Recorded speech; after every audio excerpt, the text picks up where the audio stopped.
Zach, you hide behind the H2? I am hiding behind the H2, okay. Staring at this clutch, looking through this slightly muffed up glass. Yes. That we were gonna replace because it has little cracks in it. Okay. Not quite sure what causes the little cracks to occur. It's the second time now. Yeah. But it looks like we got a different ring this time. Okay. Clamping ring and a new O-ring, so maybe that'll help us out. I think so. I mean, because it's a beautiful product. Oh, it really is. And it makes changing the clutch a lot easier, which we're also gonna do because you have an upcoming event that we want this thing to be 100% ready for. If you watched our previous video, we did pull the clutch out and inspect it. Yes. And it looked like it had slipped before. It had some burnt plates, but we put it back in because all the plates were within spec, nothing was bent. We showed how to check it. And you did a couple runs and it was all right, but we want this thing to be 100% because what are you doing with it? I am facing my son, Art is Fast again, on his 2,000 horsepower Nissan GTR. I already smoked him on this bike in 2020 during the pandemic, but now that everybody's fine and feeling well, I gotta smoke him again. Oh my gosh, 2,000 horsepower? Yeah, man. I mean, that's what it takes to play against a motorcycle anyway. Yeah, indeed. Yeah, so it is. We got the new inner ring, so maybe they changed the specs on that a little bit. Okay, so we got a new O-ring installed, and now we have our fresh window installed. Ah, I can see you.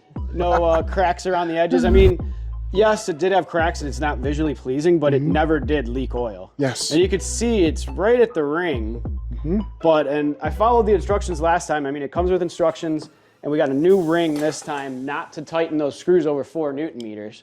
Yeah. So we're gonna go to 4 Newton meters with Loctite on them because they are super short screws. And oh look, it even supplied some Loctite. Nice. So our new one is 4.05 millimeters. This one's probably like 3.95. Ooh, 3.3. So wow, good bit thicker. Yeah. Which means, let's see, did he change the length of the screw? Yes, the length of the screw did get changed, is longer. Yep. So that's good. I just wondered if it was changing how much screw was gonna bite in. I'm gonna guess 11. Nope, under 4. So we're going 3.5. Okay. And we've already made it around. And I did this first because we want the Loctite to set up before we put this back together.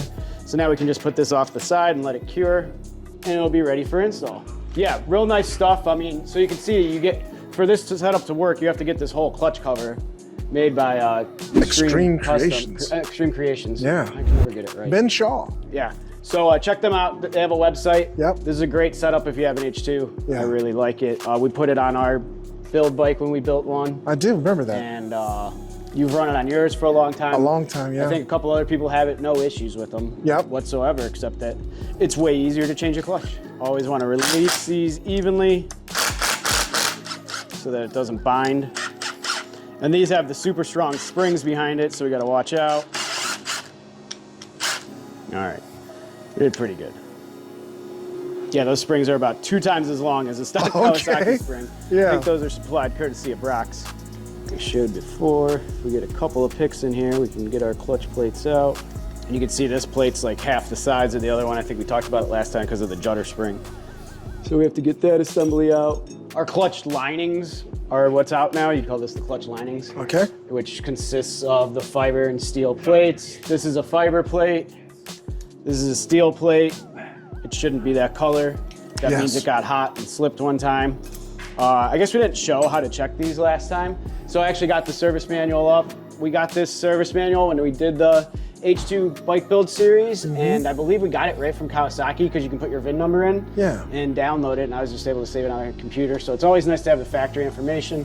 They tell you how to remove all this very clearly. I think they do a good job explaining it and how to reassemble and inspect it. So if we get to somewhere here, so right here, here's our inspection. So it says our plate should be 3.22 to 3.38 thick.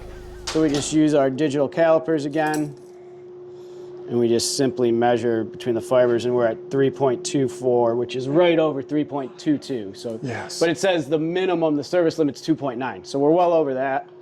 Do they give us a thickness for the steel? No, they just have you check the steels for warpage, which is common. You don't usually get a thickness. So to check something for warpage, you just get a flat plate, which we have a piece of marble here. So it's supposed to be under 0.15, which is this thick, 0.15 millimeters.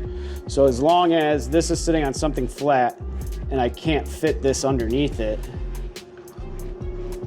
it's considered straight. So that has no warpage. Let's see if the 0.1 will fit at all. I'm surprised they allow that much warpage. Yeah. So this is straight. It actually has no warpage to it. We could check the other side as well. But again, less than 0.10 millimeters. Yeah. So that's why we felt all right to reuse this before.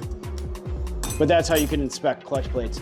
Common sign of these metal plates being warped would be like it's hard to find neutral. Okay. Because it's not going to disengage, so it's spinning your transmission and it's real hard to find neutral when that happens. So here's the exact breakdown of the friction plate, smaller lining, steel plate.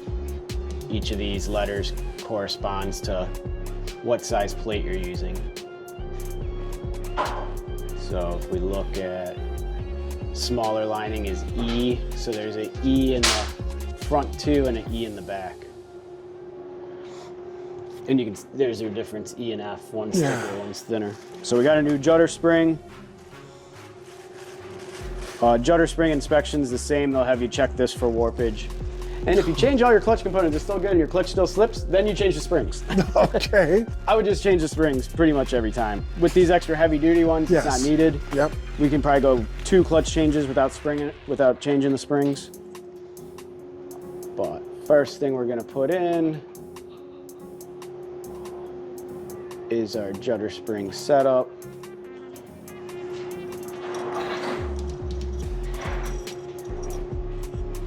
So, and then a fiber around it. We have to soak, we don't have to soak them, but we have to cover these fresh plates in oil. If you don't, they'll tend to stick together. So I'm gonna pull all these out and we'll put them in a plastic bag and just fill it with oil. You don't have to let them sit overnight or anything. They're only gonna absorb so much oil. It absorbs it in about 5 minutes and then we can install. All right, so we have all our fibers soaking in engine oil, Motul engine oil that we run. And you can see they've changed color because the oil's soaking into the fiber part of the clutch. And again, like I said, you don't need to leave them soak overnight or an hour even or anything. If you had a squirt bottle, you could literally cover them in oil and put them in. Yes. The more oil you get on them, the bigger mess it makes, but you can't put them together dry. So we got our 3 thinner plates and 6 of the fatter plates. We can go ahead and open up our steels. And if you look, this particular clutch pack uses different thickness of steels to get to the correct clutch plate assembly length, which is odd because they have us measure it once it's all together. We can't even get a tool in there to measure it. I guess if you had this cover off, maybe you could. So unfortunately, we're not gonna be able to check usually you would check your stack height before you put it together, but they have you put it together. So what we have found though in the past is that we can use more of the 2.9 millimeters width plates, 2 of them I believe, and it'll build our stack height a little bit and the clutch winds up lasting longer because it doesn't slip as much. Yep. So we still have to use, of course, the thinner steel.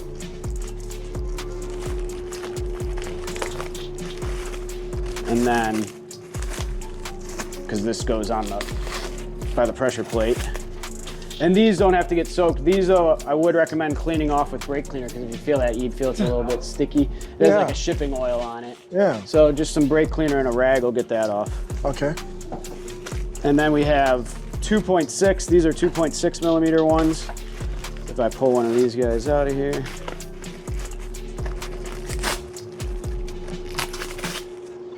And back to our caliper.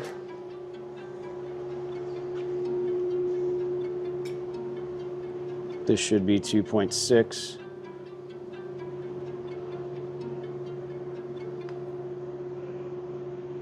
There we go, 2.6. And then you always want to double check, just because it's labeled from the factory as 2.9. They could have got bagged wrong. Don't use any 2 millimeter steel plates and 2.6 at the same time. We don't even have any 2 millimeters. And if you install them, they tell you to only put your thicker plates or thinner plates, your adjustment plates, right in that position. So it's like, this is the outside of the clutch. Yeah. So it's the first 2 big plates.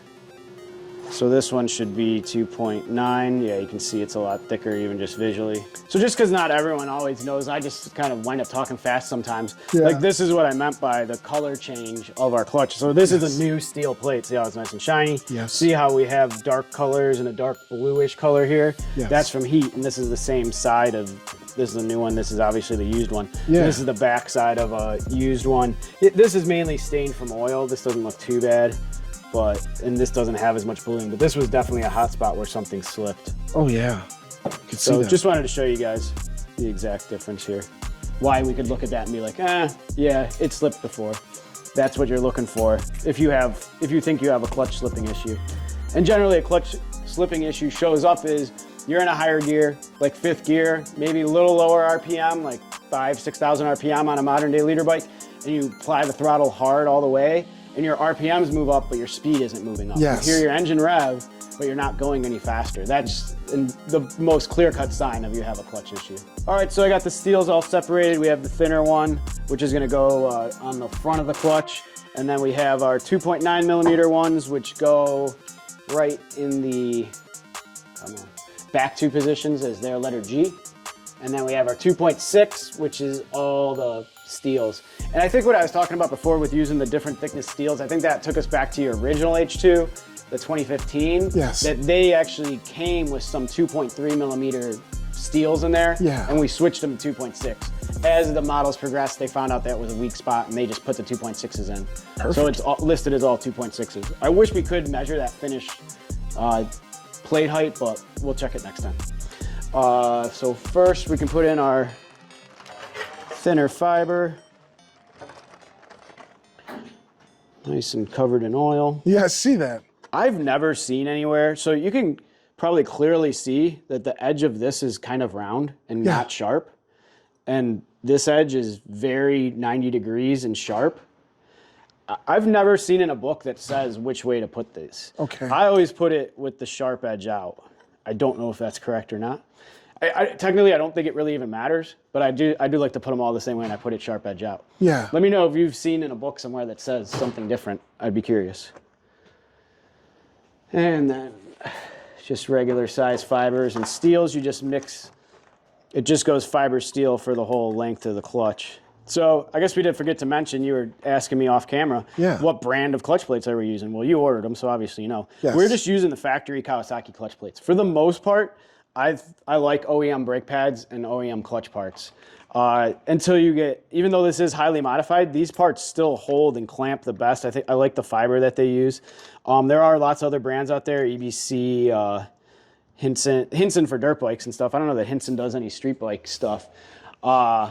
That have different amounts of friction. They might have more friction, and it could be better in this application. It's all trying what you know, like if you get a sponsorship from someone, or if it becomes too expensive. Like these plates are actually reasonably priced for this bike. Yes. For an S1000, your clutch linings are $1,200. So if you have a 2012 S1000 with 50,000 miles on it and it needs a clutch, it's kind of tough to say I'm going to spend $1,200 when you can get something made from another company that will work the same for probably the same amount of time for $200. Yes. You know? And that would just be your other XYZ brand. But yeah, go ahead, drop us what your favorite clutch components are and why you like them so much. But short of slipping, we've never had one of these plates break, crack, where sometimes with the aftermarket stuff, you'll run into those issues. So in this particular clutch, which is a slipper style clutch, which we went over before, these are your ramps, which it's also called a slipper gripper style clutch. So when we get this in here, if I don't put this last plate, if I can get this to, the slave cylinder's gonna fight us. All right, so once I push the slave cylinder in, you can see, it's not crazy obvious.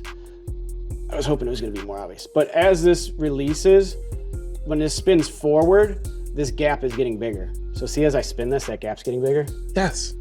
So that's when your rear wheel is driving against the clutch, that's what makes your clutch slip, so that your wheel doesn't chirp and skitter like it used to on the old 929s and 900s. Yeah. Remember you downshift real hard? Yes, I do. Bounce? Yeah. Now your bikes don't do that because almost everything has a slipper clutch.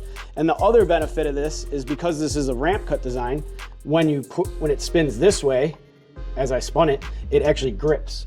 So it grips a bit harder and it lets it slip as it turns this way. Yeah. So it's like a slipper gripper clutch.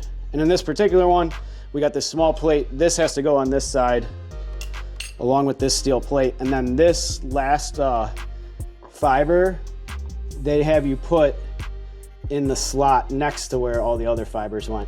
And a lot of manufacturers will have you do that. I don't know why, and I don't know if it would matter if you didn't do it or not, but it says to do it in the book, so we're gonna do it.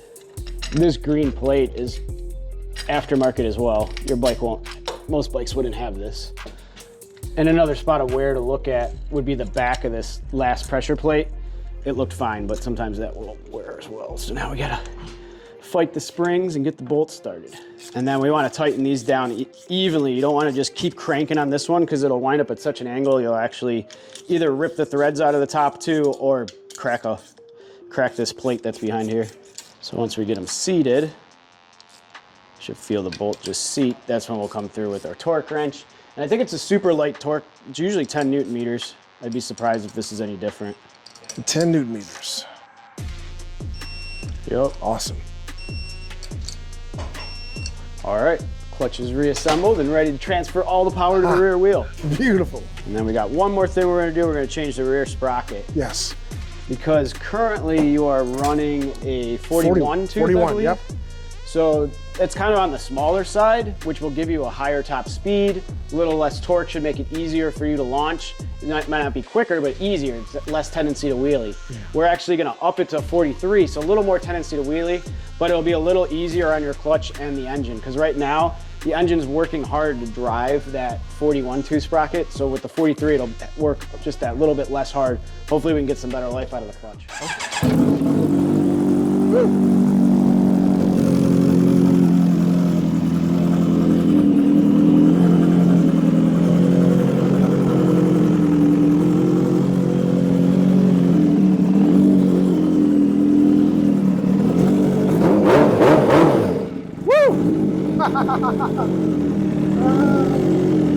Don't want to rev it much higher than that indoors. It will make your ears bleed. Yes. Yeah, man. But yeah, so there you go. Refresh clutch and new drive ratio for you, Ebe. Yep. Good luck against your race. Thank you, Zach, man. This is going to be awesome. So you guys keep watching because next up with this beautiful 352 horsepower Kawasaki Ninja H2 is the race against our good buddy Art is Fast and his Datsun GTR. Datsun, right, Zach?